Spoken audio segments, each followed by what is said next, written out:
Welcome sa Durs TV. Kung interesado ka sa ganitong news, huwag kalimutang isubscribe ang ating YouTube channel. Maraming salamat! Welcome po ulit sa ating panibagong update tungkol sa King Pao. Ihahatid ko po sa inyo ang pinakabago at pinaka-latest na mga kaganapan tungkol sa kanila.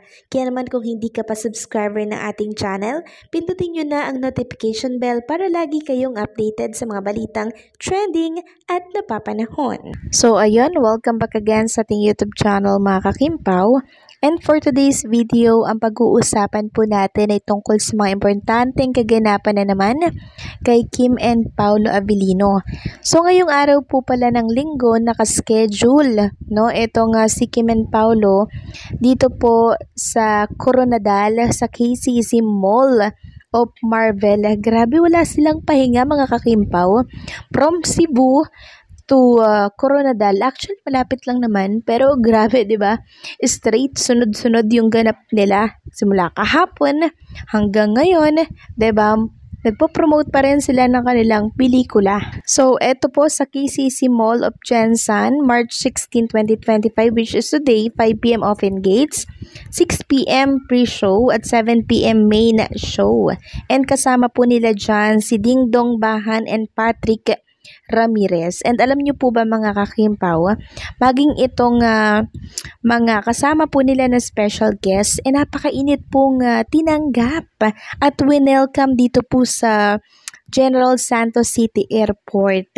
Grabe, ayan o, may pa-flowers pa nga po sila dyan mula po sa mga taga-suporta ni Kim and Paolo. Sabi nga po ni Ding Dong Bahan, wow, thank you sa mga kapamilya natin na sumalubong sa General Santos City Airport. Ang warm welcome, thank you. Ang saya-saya naman ng morning kahit walang tulog pa. See you mga kapamilya natin sa KCC Mall of Marble. Gates open 2 p.m. and KCC Mall of Jensan, gates open 5 p.m. So grabe lang, 'di ba? Alam natin na pagod pa si Kim and Paolo. Tapos wala pa sure yang maayos na tulog dahil sa ganap nga po kahapon. 3 mall yung pinuntahan nila diyan sa Cebu, and I'm sure hindi po sila nakapagpahinga ng maayos. Tapos ngayong araw, eto na naman sila, magpo-promote na naman sila at dito naman po yan sa Jensan. Grabe yung ano nila, no? Yung effort, yung energy, 'di ba? Parang saan nanggagaling yun, 'di ba? So inspiration kasi ang inspiration po ni Kim and Paolo Abilino, yung init ng suportang binibigay po ninyo sa kanila. Kaya hindi po sila napapagod mag-promote at pumunta sa iba't ibang mga lugar para bisitahin po kayong lahat. Nakikita kasi ni Kim and Paolo Abilino kung gaano kayo ka-enjoy pag sila po ay nagpapakilig na sa entablado. Grabe yung chemistry nila, 'di ba? Sabi nga dito ng isang fan sa EXO, grabe ang chemistry gyud ninyong duha. Bakay ga uros-uros kani nga mall show na jud ko'y mga nakaila, and knowing nga daghan pud mi nga nang absent para lang makita mo in person. I was just a silent fan back then. Daghan na nahitabo, yet I am still team panatag. So meron daw po mga nag-absent pa dyan para syempre makita po si Kim and Paolo Abilino in personal. Grabe, 'di ba? Ang dami po talagang sumusuporta at nagmamahal po sa kanilang dalawa. Grabe, nakaka-amaze, nakaka-goosebump yung mga taong pumunta po. Talagang bumaha, no? Parang may rally pero wala naman at Kimpaw lamang naman po ang kanilang pinupuntahan. So bago po umalis si Kim and Paolo Abilino dito po sa Cebu, alam niyo po mga kakimpaw, talaga naman pong nagbeso muna itong si Paolo Abilino sa family po nitong si Chinita Princess. And nakita ko nga po yan sa video, napansin din po yun ng ibang mga Kimpaw. Sabi nga dito ng isang page, beso daw muna sa family nitong si girlfriend, which is itong si Chinita Princess.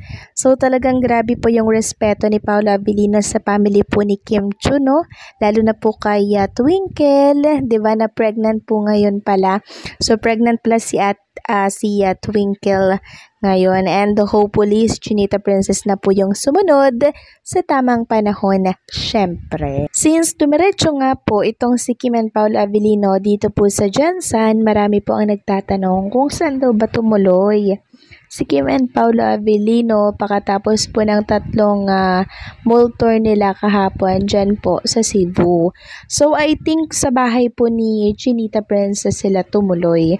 And hindi naman yun masama, 'di ba? Na ma-meet ni Paolo Avellino, makasama niya po yung mga family member ni Chinita Princess dito po sa bahay ni Kim Chiu, 'di ba? Pero syempre wala tayong nakikitang mga pa-video. Ito ay ano ko lang, instinct ko lang. So saan pa ba tutuloy si Kim Chiu? Mag-hotel pa ba sila? Babayad pa ba sila ng room para doon tumuloy? Silang dalawa or kasama po yung team nila? 'Di ba hindi na sa mismong bahay na po ni Kim Chiu yan? Kasi may bahay naman po siya diyan sa Cebu. Hindi na po yan babayad pa ng ibang mga hotel para doon sila tumira.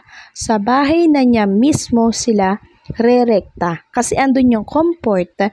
Tapos, minsan na nga lang siyang makauwi, 'di ba? Hindi niya po ito palalagpasin. Kasi yung pagkakataon, sayang naman, 'di ba? Yung chance na nandoon sila, kung di pa sila dederecho doon sa bahay ni Chinita Princess. Kaya ang aking instinct sa bahay po ni Kim, si Paolo na tumuloy or tumulog po mga kakimpaw. At sa mga nagtatanong naman po mga kakimpaw kung tabi ba sila ni Chinita Princess sa pagtulog, hindi na po ako makakasagot niyan. Pero syempre gusto ko pong mangyari yan, 'di ba? Gusto kong mangyari yan. Pero syempre wala tayo sa pwesto para i-confirm, 'di ba, kung magkatabi pa sila. Pero nung nakaraan, 'di ba, nag-interview, sinabi po ni Paolo Avellino, 'di ba, nadulas po siya, naginigising niya itong si Chinita Princess, magkatabi sila. So sa kanila na mismo nang galing yun, magkatabi sila, ginigising niya si Kim Chiu para mag-workout sila, kung sinong unang magising, yun po ang unang nanggigising. So kay Paolo yun, nagmula. So hopefully nakapag-bonding po ng maayos ang family ni Kim at si Paolo Avellino dito po sa bahay ni Chinita Princess sa Cebu, kasi ilang oras lang yung nilagi po nila doon sa house na yon.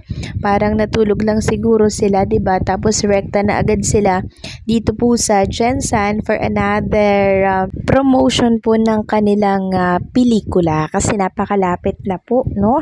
Malapit na po nating mapanood itong My Love Will Make You Disappear. So ilang araw na lang ba, no?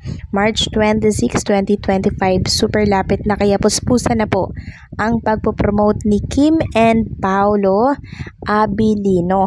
And for sure, babahanan naman po ang mga tao dito po sa KCC Jensen. So maraming salamat po sa mga pagsuportang ginagawa ng lahat ng mga lugar na pinupuntahan po ni Kim and Paolo Avellino. Sobrang na-appreciate po yan ng Kim Pao.